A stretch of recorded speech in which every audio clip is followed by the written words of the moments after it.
with Nimbus. He gets a lot of stuff stuck in his hair, and so occasionally I have to strap him on here and just kind of pull some burrs and various things out of this beautiful mohair.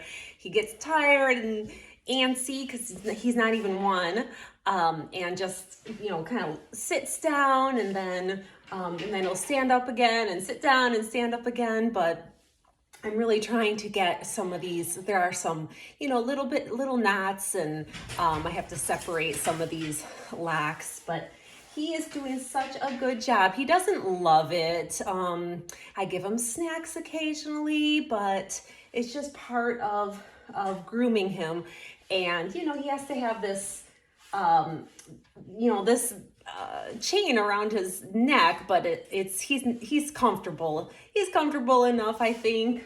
He gets lots of love. This is where we took out his tag that we were supposed to leave in. Sorry, Bonnie. He's registered, but we just didn't want him living with that tag in his ear. He's got his beautiful horns. Angoras have to keep their horns because that's how they release the heat from their body. So they have to have their horns. And we have horns on all of our other goats too, but he's just doing such a good job. And come on up here. Come on up here. Up here. And then I can give him snacks. He's so cute.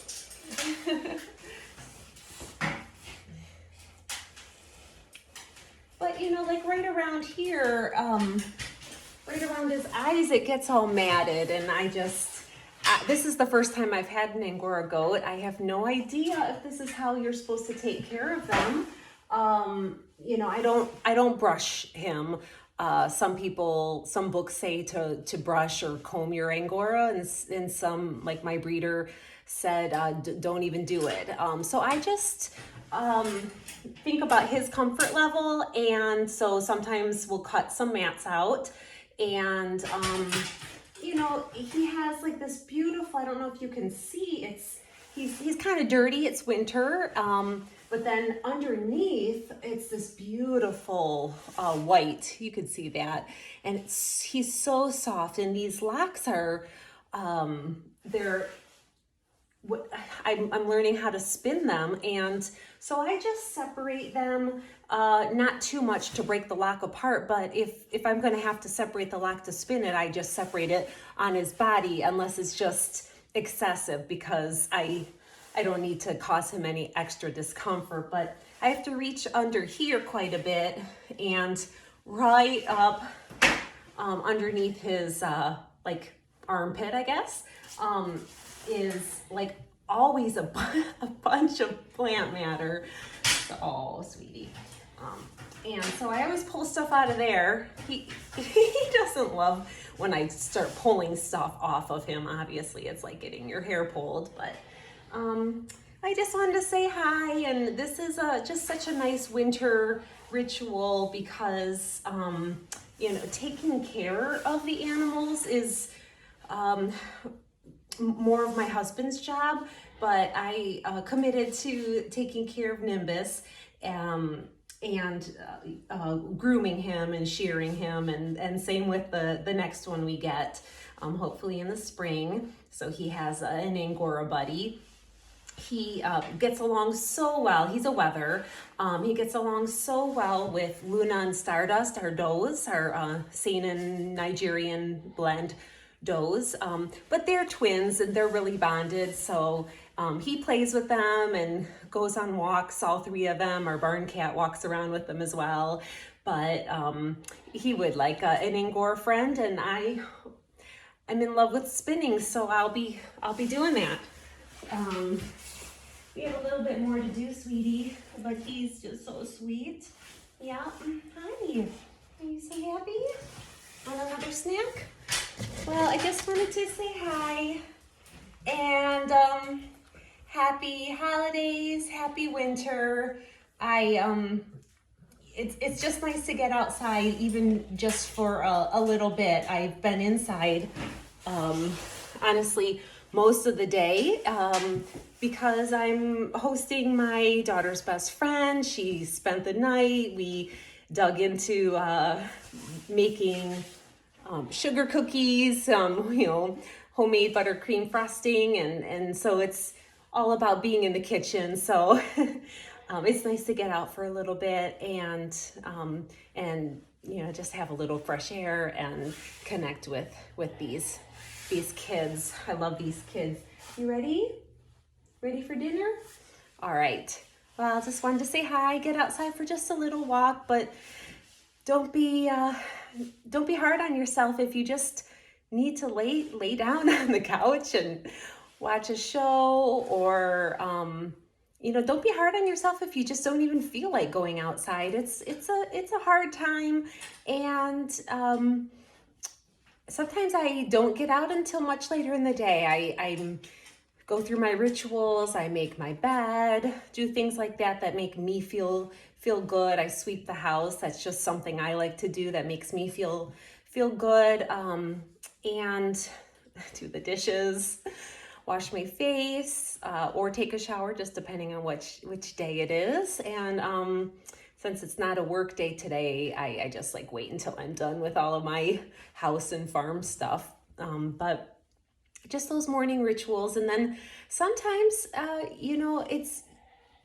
of course, everyone says for self-care, get outside, and that's beautiful. And it is that forest bathing, really resetting your central nervous system and resetting your brain body equilibrium. It's beautiful, but self-care comes in so many forms. Expressing your feelings to somebody, not necessarily dumping on your loved ones, but when it's right, expressing your feelings is a great thing to do for your own self-care. Allowing yourself to rest, even if you have things on your list, but you really feel exhausted and drained, just allowing yourself to lay down, and with no plans on getting up, and sometimes even 10 minutes will be rejuvenating enough. Tea, warm herbal tea in the middle of the day is really beautiful. Taking care, connecting with animals and plants, other human beings sometimes, and taking a bath, reading about something you're passionate about, getting inspiration. These are all such nice things to do for yourself. And I'm all about the skincare and that kind of thing. I love performing facials. That's one of my favorite things to do. It's what I feel as my gift. And so getting a facial. But that's doing these extensive skincare rituals is not necessarily the best self-care for everyone. Maybe your self-care is having a different balance. And I'm always happy to help coach through that balance. But I personally wouldn't be able to feel as good. I wouldn't feel as good without doing gyrotonics. It's like physical therapy for my body. It gets me moving, and it gets my body aligned and feeling really good. So everybody has something different, but so any of those things that I mentioned are great things to do this holiday season. Just give yourself that gift of just taking a little bit easier on yourself in your mind. And I'm so thankful that I ended up choosing about a year ago to start taking antidepressants, or an antidepressant. It's one that helps with anxiety as well. And that has really helped, in addition to all the other things. They're all tools in your toolbox. And it's helped me to have more mindfulness, because the anxiety has subsided quite a bit. Just daily little heart flutter anxiety that really gets in the way of your peace. And so I'm I was really happy that I made that decision. I am happy every day that I made that decision for the first time in my life to seek that psychiatric help. And it's wonderful. It feels really good to feel more at peace in my day and have less anxiety and just take and tackle one task at a time and relate to my family members one conversation at a time. I have 3 middle schoolers now, so it's there's a lot of facilitating, and we're a blended family, so I want to think of everybody. And so taking one conversation at a time, and it's having that mindfulness and throughout my day has been really helpful. And prayer, whatever you do. I have no idea why this turned into such a pep talk, but it's just the holidays, and we not everybody feels as cheerful as they feel like they should around the holiday season. I'm the traditions in my family around Christmas have been very rich, and I am grateful for that. And I am enjoying the holiday season, and definitely enjoying it more with less anxiety. And so, follow your passions and do the best for you. Thanks for listening. I'm gonna take care of this guy now and give him some dinner, but I think he's enjoying this. Yeah. Okay. Love you.